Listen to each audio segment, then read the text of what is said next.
Welcome to our exploration of how ancient practices, such as Kapalbhati, can reshape our modern understanding of health. Our research reveals that this breathing exercise significantly influences heart rate variability, indicating a shift in our body's stress response. This discovery opens the door for integrating pranayama techniques into daily life to enhance both mental and physical well-being.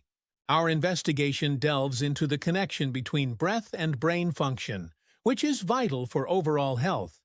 We aim to clarify the effects of Kapalbhati on heart rate variability and brainwave activity, addressing the inconsistencies found in previous studies. By evaluating these changes during and after practice, we hope to shed light on its physiological and neurological impacts.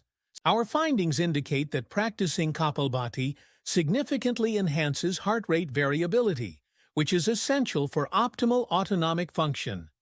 We observed notable changes in HRV metrics during and after the exercise, suggesting a physiological response.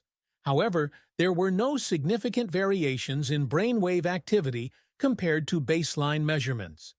This suggests that Kapalbhati triggers a complex interaction within the autonomic nervous system, involving parasympathetic withdrawal and sympathetic activation. For more details regarding our research,